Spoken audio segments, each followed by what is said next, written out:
finished recharging the AC on this, 1,000 grams. Actually a little less because that was converted over to R134 years ago. And it's now running under the pressures it would normally run. But there's one thing you got to notice. The fan clutch is still cold. And the video doesn't do it justice. But it's not spinning fast. I mean, it almost looks like it's not spinning. But basically, it's barely doing anything. And because it's barely doing anything, there's our high side, and our high side fan is working. So that means the pressure switch right here is reading the temperature of the refrigerant, which closes the switch, which engages the relay, which turns on the fan. So I know I'm going there, and that is working. And it's slowly going down. But look at our pressure, 21 psi. Now, if I had the can of AC Pro with that little gauge on it that has the little green area, that tells me my system is low, but yet my system is full.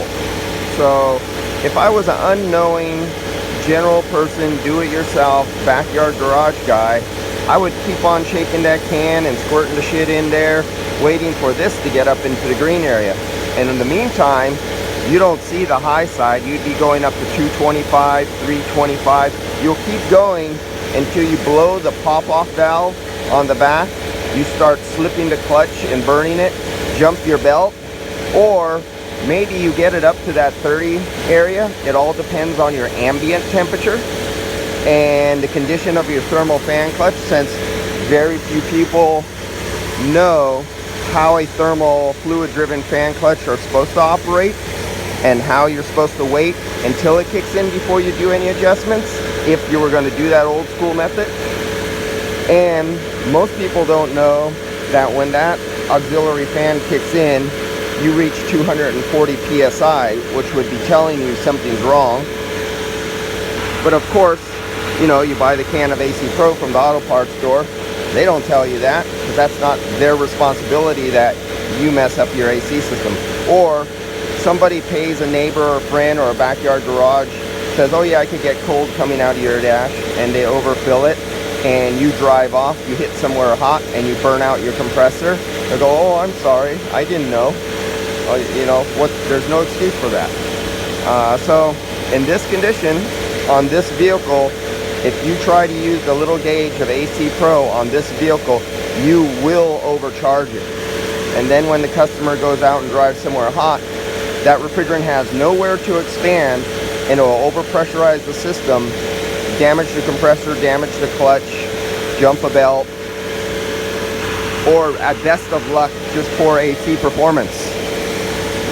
Alright, we're 44 degrees coming out of, no, 49 degrees coming out of the dash right now. And by looking at this, I believe some air is bypassing. Now our coolant's not open, that's good. So we don't have hot air going in there, but the valve, the dampener are not adjusted correctly. And one of them is not putting all the air over the evaporator. So we're only coming out at 49 degrees. Because I know it should be colder than that on this particular vehicle.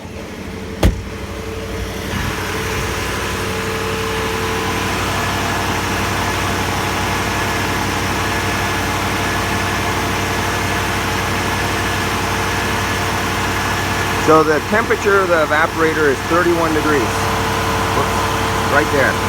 I have the temperature on the temperature clamp on the liquid on the suction line. It's 31 degrees. So if my air dampener flaps inside the vehicle were working properly, I would be expecting to see a temperature coming out of the dash probably about 38 to 42 degrees right now. This tells me, because I'm familiar with this vehicle, that the blend air doors are not working correctly. And if you want to get that down, because whatever the temperature of the evaporator is on this particular car, it'll be about 8, maybe 10 degrees higher, which will put us right around the 40, 42 degree mark. Yeah, 39, 42 degrees, something like that, in that neighborhood. Not 49, not 50 degrees. Little blend air door problem, so that's not bad. He'll live with that. I know he's not going to fix it. He's just going to drive this for the next few months until he loses his license. And that's about all we're going to do on that one. Can't really see the sight glass. I already put my UV dye lights to look at the refrigerant and sight glass. But that's it. This is good to go. And this is why you don't use your can of AC Pro and go off that little gauge, especially when you can't see the high side and you're not familiar with the operation in the first place. Like when you have a thermal fan clutch that never kicks in and it's always staying on auxiliary. Alright, see you guys on the next one.